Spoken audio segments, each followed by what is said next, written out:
Chapter 2. Marty. I rolled my eyes. Demetri didn't need any help from Mother Nature to increase the drama. I'm sure he's one of those people who would take the power going out as a sign of things to come. You know, woo-woo bullshit. When the only thing it was a sign of was lightning. Listen, maybe a nap would do you good, I said. It's a neat old box, but it's nothing to lose your head over. I mean, seriously, I doubt the whole city would lose its shit over this thing. Plus, I've lived in Minos my whole life, and I've never heard of the SOC, so they can't be that big of a deal. Besides my new boss being sleep-deprived, I had to admit, this was going pretty well. He didn't even care about the Cynthia Caldwell thing. Dodged that bullet successfully. Now I just needed to get us back on track. Kid, you don't know what you're saying, Demetri said from the chair behind his desk. Luckily, I could see the glow of his cigarette, which was almost gone again. My lungs hurt for him. No wonder the smoke had rolled out the way it did. I might have some whiskey in my purse, I said, ignoring his doom and gloom voice, as soon as... Just then, the lights popped back on, and I got a good look at my boss. It wasn't a pretty picture. He was useless to me like this. I picked up my purse and started rummaging around for my flask. It was in here somewhere. Come on, he said, jumping up suddenly. We're getting this thing out of here. Whoa there, eager beaver, I said, stepping in front of him. I think we need a timeout. Just a quick nap. What do you say? Are you out of your damn mind?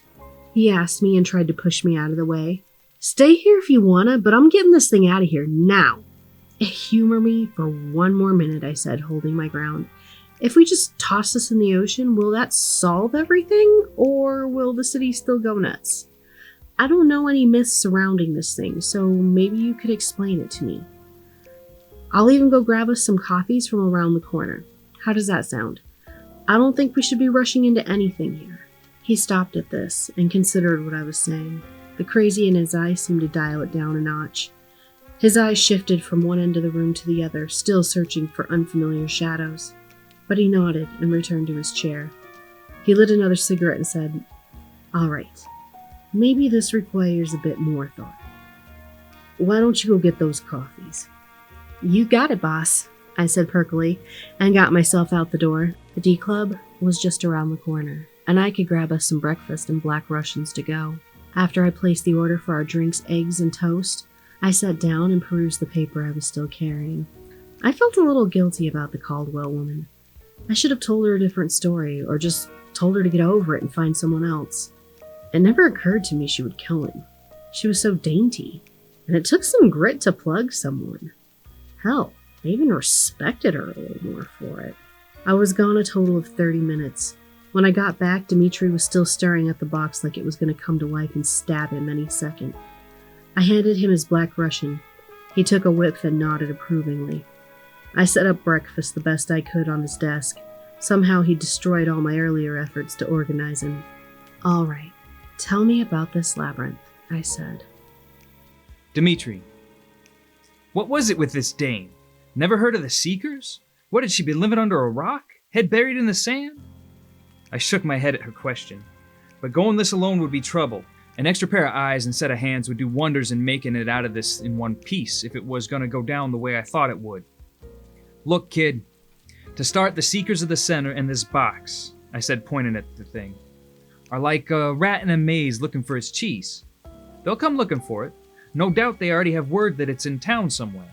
They have ears in the walls. And just because you ain't heard of them just means they've gotten better at hiding themselves. I sipped at my coffee and went to my office window, checking the streets outside for anything out of place. They got their start a long time ago. Longer than even Minos has memory of, I'd wager. If you look in the books, you might find something about how old man Ezekiel Edson had to chase them out of one of his mines after discovering they'd set themselves up down there. A lot of that information went missing, though. Most of what I could dig up on them went missing, and there's a reason for that. I watched a car drive by, the light glinting off the rain-soaked streets, spotted a couple of shadows with an umbrella crossing quickly after it had passed. When I called them roaches, I meant it.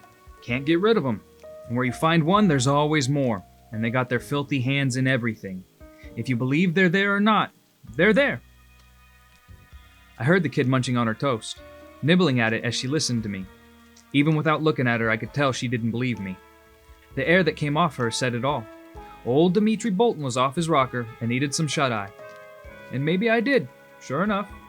But when it comes to the SOC, you don't want to give them a chance to move before you do. I'd seen more of the Seekers than I'd ever care to again, and the kid needed convincing. You remember that string of suicides a few years back? I said, turning to her, my face hardening just thinking about it. All those young girls at Edson Huxley College. I paused and took a deep breath. Just mentioning it brought back things I never wanted to know. Things no man should have to see. The kid looked at me, nodding as if she remembered and waited for me to continue. Well, it wasn't a string of suicides. It was just one goddamn big one. I sipped my coffee. It was something like 10 years ago, and those in charge thought it would scare folks if they knew the truth about it. So they bent it, squirreled away details, and then tossed it out like old garbage. How could they even do that? Marty asked, the skepticism clear in her voice. With how many people were involved, not just the dead, but the officers on the scene, something would have leaked. I looked at her, and really looked. She was just a kid. Maybe a little hardness to her eyes from some past troubles. But she was a kid. It wasn't fair to involve her in this. But she wasn't going to leave. Had a scent of something she wanted, like a bloodhound, and she was going to get it, come hell or high water. I sat in my chair and sighed heavily. Look, kid, something you'll learn sooner or later. When the powers that be want something to go away, it goes away. And there isn't a damn thing you, me, or God can do about it. So it disappeared. That's why I quit the force. I looked at my coffee, swirling the contents around a bit. Blackness causing a small whirlpool, waiting to drag the unlucky fool who got caught to the bottom, and always coming back to a placid surface, like there wasn't a thing wrong with that. I heard the kid cough, and realized I'd been lost in my thoughts a little too long. I cleared my throat and continued. And it wasn't just a mass suicide. It was ritualistic. Those poor girls. I got choked up a bit remembering the scene like I was standing back in that room. They had painted the walls with their own blood. Strange things. Things that didn't make sense. The worst part of it was there was someone who was with them. We thought he was the ringleader, some mastermind that orchestrated, or maybe just some innocent fool who got caught up trying to squeeze a dame. Found his footprints in some of the blood, but we didn't find him.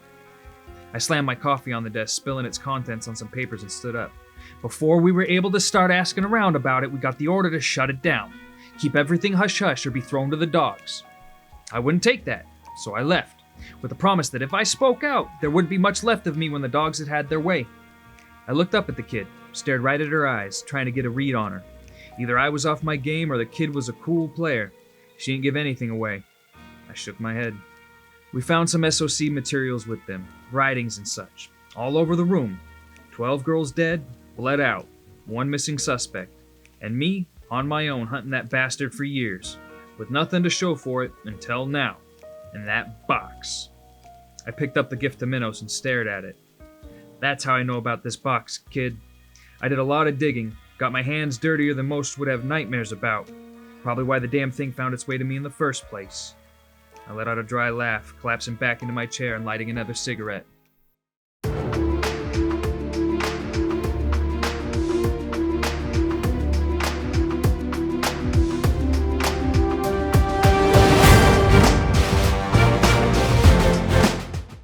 I can't believe you left me in the room with that woman.